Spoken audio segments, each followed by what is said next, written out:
This diagram shows the um, stimulation of helper T cells in the production of antibodies. As you can see from the first column over here, we will look at a larger and enlarged photo of this. Look at the first column. The antigen recognition by T helper cells. As you can see, this is the antigen presenting cells with a class 2 MHC. And these will bind with the T cell receptor on the T helper cells or the CD4 cells. The binding of antigen, uh, the binding of T helper cells with the antigen presenting cells with the class 2 MHC will actually cause the activation of T helper cells. And the activation of helper T cells will actually produce a lot of cytokines. And these cytokines will stimulate both cell-mediated and antibody-mediated immune systems. In the second process, cell sensitization, as you can see over here, this is an inactivated B cells with class 2 MHC and also antibody on the surface of these inactivated B cells.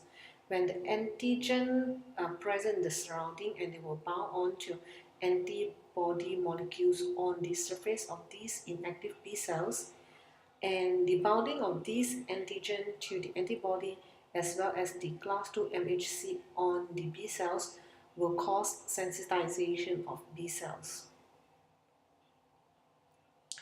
And these two, the activation of helper T cells and also sensitized B cells will lead to the binding of activated helper T cells and also the sensitized B cell on the class 2 the antigen which was bound by the two class 2 MHC over here. And this process will cause activation of B cells. What happens when B cells are activated is these B cells, they will produce a clone of memory B cells that will remain and that will remain in the body for the subsequent injuries or subsequent infection. The subsequent infection, they will actually the reaction will be way faster because there will be a memory B cells over here that directly produce antibody and doesn't need to go through all the B cell sensitization and activation of cells. And the activated B cells also will divide and produce plasma cells. And these plasma cells, under stimulation by cytokines from helper T cells and clone of active B cells differentiate into plasma cell. So this plasma cell will secrete up to 10 million antibody molecules each hour. And these antibody will act in a way to actually remove the antigens or destroy the antigens. So the whole process over here is the antibody-mediated immune response. Let's look at B cells. The major function of B lymphocytes is actually to develop into antibody-secreting plasma cells following stimulation by foreign antigens, which can be a bacteria, it can also be viruses, foreign proteins, and also tumor cells, which cannot be recognized by your own body. These antibodies, they are specialized protein that specially recognize and bind to very specific antigens that cause their stimulation. Antibody production and binding to foreign antigens is often critical as a means of signaling other cells to engulf, kill, or remove that substance from the body. There are 5 classes of antibodies: immunoglobulin G, immunoglobulin E, D, M, and A. As you can see over here, the structure of immunoglobulin G, E, and D, they are the individual molecules, while immunoglobulin M and A, they're actually a complex of immunoglobulin. Consists of 5 immunoglobulin molecules, whereas immunoglobulin 2, there are two of them. Immunoglobulin G are antibodies account for 80% of all antibodies. They are responsible for resistance against many viruses, bacterial and bacterial toxins. Whereas immunoglobulin E attaches to the exposed surface of basophils and mast cells. Immunoglobulin D, they're present on the surfaces of B cells, where it can bind antigen in the extracellular fluid. This binding can play a role in the sensitization of B cell involved, as you have been briefed earlier on. Immunoglobulin M is the first class of antibodies secreted after an antigen is encountered. Immunoglobulin M concentration declines as the concentration of immunoglobulin G increases. And immunoglobulin A is found primarily in glandular secretions, such as in the mucus, in tears, in the saliva, and also in semen. These antibodies attack pathogens before they even gain access to the internal tissues. Antibodies protect our body, or it can act in 6 different ways. The first one, let's look at agglutination.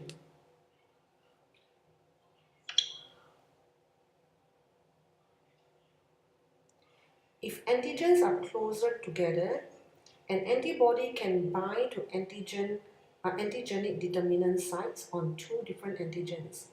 In this way, antibodies can tie large numbers of antigens together, creating an immune complex. When the target antigen is on the surface of a cell or a virus, the formation of immune complexes is called agglutination. The clumping of erythrocytes that occur when incompatible blood types are mixed is an agglutination reaction. Then in opsonization, phagocytes can bind more easily to antibodies and complement proteins on the surface of a pathogen than they can to on antibody-free and complement-free surface. As a result, a coating of antibodies and complement proteins increases the effectiveness of phagocytosis. So this effect is called opsonization. Some bacteria have slick plasma membranes or capsules, and phagocytes must be able to hang onto their prey before they can actually engulf it. Neutralization. Both viruses and bacterial toxins must bind to the plasma membranes of body cells before they can enter or injure those cells. Binding occurs at superficial sites on the bacteria or toxins. Antibodies may bind to those sites, making the virus or toxin incapable of attaching itself to a cell. And this mechanism is known as neutralization. Activation of complement. Upon binding to an antigen, portions of the antibody molecule change shape, exposing areas that bind complement proteins. The bound complement molecules then activate the complement system, which destroy the antigen. Stimulation of inflammation. Antibodies may promote inflammation by stimulating the release of chemicals from basophils and mast cells. And finally, antibody-dependent cell-mediated cytotoxicity, or it can be attraction of phagocytes.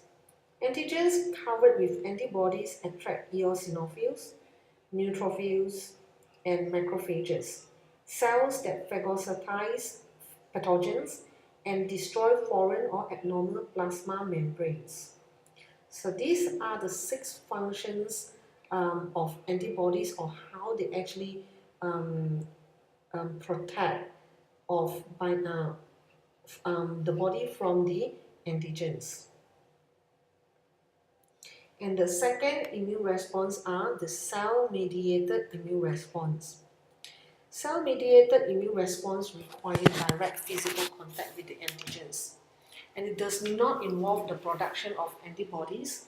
The response merely provided by T cells or the lymphocytes derived from the thymus. T lymphocytes are usually divided into two major subsets that are functionally and also phenotypically different. The two types are helper T cells, or which is named CD4 T cells, and also cytotoxic T lymphocytes or cytotoxic T cells, which are called the TC cells or CD8 T cells. Both types of T cells can be found throughout the body, most conspicuously in lymphoid organs, but also in liver, lung, blood, and the intestinal tract.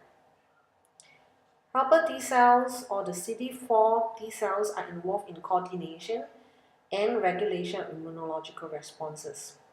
They function to mediate responses by secretion of lymphokines that stimulate or affect other cells involved in the immune responses.